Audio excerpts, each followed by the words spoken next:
Hey, what's going on? It's Rugz D, Bewler, aka Bene, and you are now watching AMMOtv. Hey Rugz, Hi. thanks for sitting down. We have a lot to catch up on. Yes. Let's start with Bene. You just released your latest project. Right. Tell me about the motivation behind that.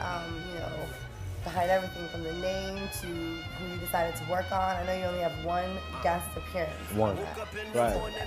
So Bene or Bene is the correct pronunciation of it, or sort of like that. It's more in Portuguese because the whole idea of the film, well, the movie comes from the film City of God, and this dude, I remember a dude asked me, have I ever seen it? Years ago, it was in an independent film around my way uptown, and he told me I should go see it because I remind him of this kid, of this kid in the character in the film. So when I first saw it, I didn't understand why, but as I got older, it became one of my favorite films, and I grabbed on to like the character, but I understood where it came from and how I could reflect from where he was into that, and so where I'm from in Harlem. Just being diverse, being from the hood, but also being able to, go downtown, uptown, and other places and just be cool with everybody. And then he had that kind of characteristic in the movie. So. Yeah, he's like the really charismatic one, right? Yeah, man. Real cool, chill, the ladies' man, but also the real hippie, chill type person, but also, was from the streets, and his best friends were killers. That's what they were. So it just had that type of thing. So I just grabbed it. It's just another character. Like one person, I'm an artist that have different characters and different moods about myself as a person. So I reflect those to keep my audience and keep my fans less bored by just going into different elements. So this character and this side of me was Bene. So, and it's 13 songs. Like you said, one feature. Yeah, I think that's very interesting. What made you decide to choose Jay Ivy? Jay Ivy's not only one of the dopest spoken word people, or just dopest artists I know. Let me not just limit him, call him a spoken word artist, but he's a friend of mine, man, and he's from the Chi, and I grew up watching him with Kanye and Def Poetry Slam and all that other stuff, and I just was like, to get to work with him, we finally linked, and then, now he's up in Harlem sometimes. He's like, yo, Rugz, we gotta meet. So just building and just keep on building and chilling. He would hear my stuff, and one day he was like, yo, I really think you have the opportunity to be the one to help bring New York back, let alone Harlem. Like, you can be that person.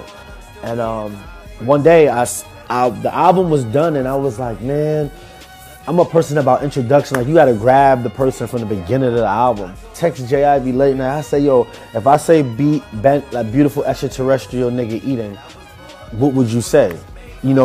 Towards me, like, what would you think of me?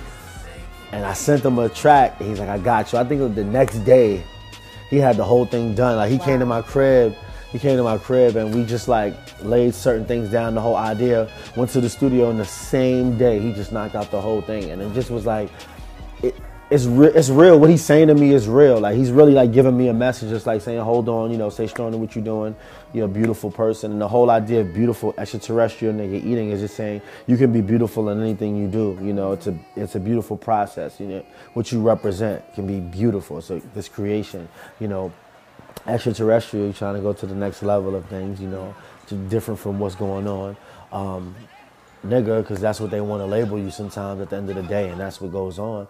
And I'm eating, that's the things I'm trying to do, I want to do, I need to do. So Love it. That's pretty much it. Am I rambling? It's like this. You mentioned that you may be able to bring New York back or put New York back on the map, and that brings me to the question about Kendrick Lamar's statement about running New York. How do you feel about Control, and how do you feel about him saying that, and what did you think when you first heard that? It doesn't bother me.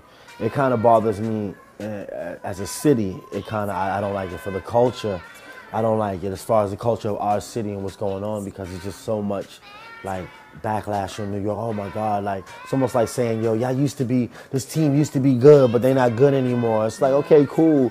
We are. You just don't know what's going on, Right. But what he did was cool. It's competitive. It gave me some inspiration, I'm not saying that, he's a great artist, but it didn't really bother me. I don't really think it did anything. I'm sorry. All I think it really did was make people in these offices and certain places that are supposed to hire the talent and supposed to be looking for people, kind of make them think like, damn, am I doing my... Because this is an artist telling people basically you're not doing your job. Because there are dope artists out here. Somebody's not doing their job. Yeah. That's all. What is one thing people don't know about you that you want people to know? I don't want to say I can act, but a lot of people don't know I was in a movie. Really? What movie? I was in a movie called Finding Forrester. You were in Finding I was Forrester? good, yeah. Before, yeah, it's crazy. I'll be telling people like before I love music. Music was my passion, but I quit. I stopped doing acting to do music. I was, I just don't really speak on it because I was doing music before. Just acting kind of came about, right. And I was Rob Brown's one of his best friends in the film. My name was Kenzo. A lot of people don't know that. I want to do voiceovers and shit too. Okay. Yeah, man, I think my voice is dope, man. Yeah. I'm trying to get, some Hennessy commercials, some car commercials. I got a smooth voice, man. I think it could work. I know. So I know you have 2 little girls. Mm-hmm. How has that changed or shaped you, and what are the most important lessons you feel like you've learned since, starting to raise young women? Patience, more understanding. You have to be more understanding and have solutions, really break things down before you speak so much.